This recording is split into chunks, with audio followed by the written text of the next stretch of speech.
What do you say we take a trip back in time and get a bit of a history lesson about the Chickamauga Dam? Here's John Martin with today's 3 in Your Town. Thousands of motorists cross this bridge each and every day, the bridge over the Chickamauga Dam. Well, you might have noticed at one point or another there's a sign indicating that this is the Wilkes T.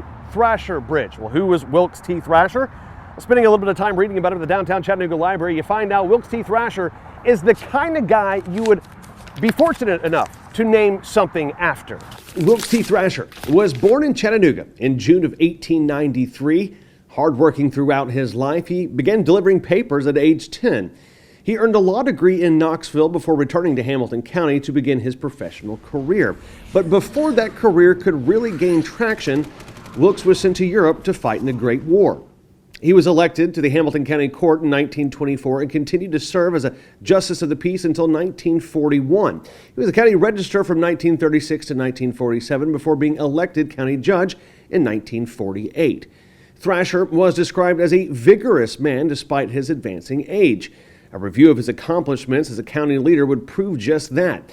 As a proponent for education and mental health, Thrasher was responsible for the construction of 13 new school buildings and 54 school additions, whilst increasing the school budget by 170%. In fact, under his leadership, Hamilton County led all metropolitan counties in the state for money spent on both students and teachers.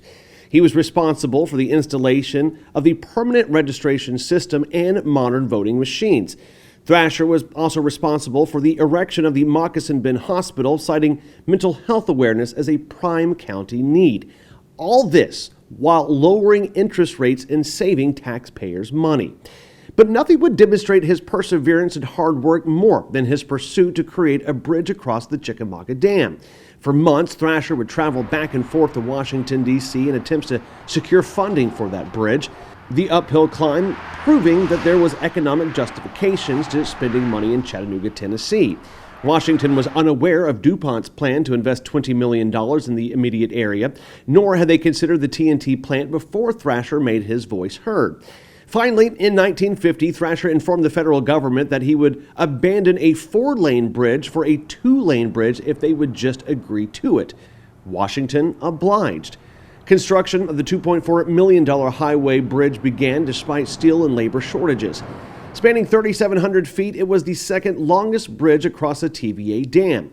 When it finally opened in 1955, TVA estimated 25,000 people crossed it in a single day. In this photograph, you can see Thrasher waving with his grandson during the ceremonies where the bridge was named after the judge. Tragedy, though, in 1960. Judge Thrasher was on his way to vote at the VFW on Amnicola Highway with his grandson. Just after 7 p.m., Thrasher tried to run across the 4-lane highway when he was struck and killed by a motorist. And though the man died, his spirit and his legacy continued. His hard work and dedication is still impacting residents here in a positive way. Wilkes T. Thrasher was 67.